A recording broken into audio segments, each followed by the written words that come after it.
Et le moindre moment d'un bonheur souhaité vaut mieux qu'une si froide et vaine éternité. Écrivait Corneille dans Suréna en 1675.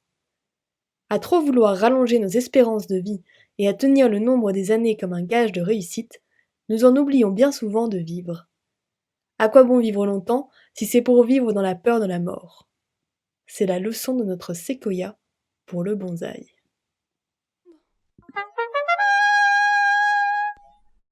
Le séquoia et le bonsaï. Un séquoia de bonne taille, habillé avec grâce, véritable dandy, arborait les stigmates de l'insigne bataille que lui livraient parfois de violents incendies. Vint à passer un fin genévrier, d'un petit gabarit, pas plus haut que 3 pommes.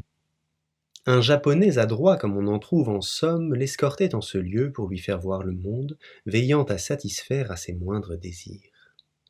J'ai beaucoup voyagé, je sais la terre ronde, mais jamais à ce jour n'avais eu le plaisir d'approcher l'un des vôtres. Voyez-vous, j'en tressaille, qu'avez-vous, 2000 ans, s'enquiert le bonsaï?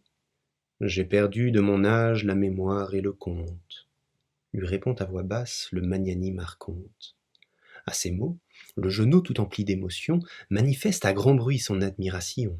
Je dois vous dire mon fait, enchérit-il bientôt.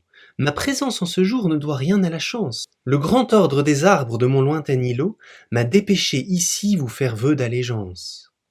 Brave petite pousse, c'est un bien long voyage que tu as entrepris pour une telle ambassade. Garde donc tes serments, ils ne sont que passades, tu peux en la matière te fier à mon âge. Votre âge, justement, indicible, éternel, motive la bravade de cette rude équipée. De ta bouche innocente ne laisse plus échapper le moindre petit mot, je deviendrai cruel.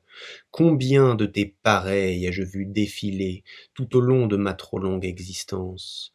Ne comprenez-vous pas que mon éternité ne m'est source de joie mais de souffrance? Ma taille sans mesure, je la dois à l'effroi qui m'empêche de vivre, ternit tout de mes joies.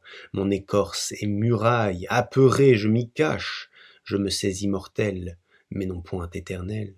J'ai tellement plus à perdre sous les coups de la hache que si tout comme vous je pouvais embrasser la douce certitude d'un beau jour y passé.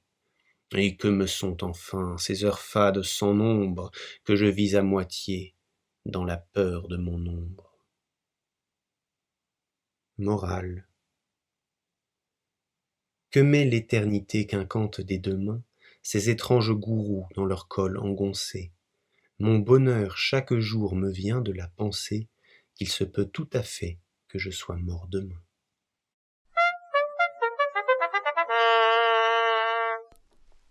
Ce podcast vous a plu? Vous aimerez sûrement le livre Le Monde à poil, apparaître fin 2020. Alors pour ne rien rater de nos actualités, suivez-nous sur les réseaux sociaux et partagez ce podcast autour de vous. Vous nous rendrez un immense service. C'était Le Monde à poil, animé par Philippine Héron, fable Damien Héron, illustration Constance Auger.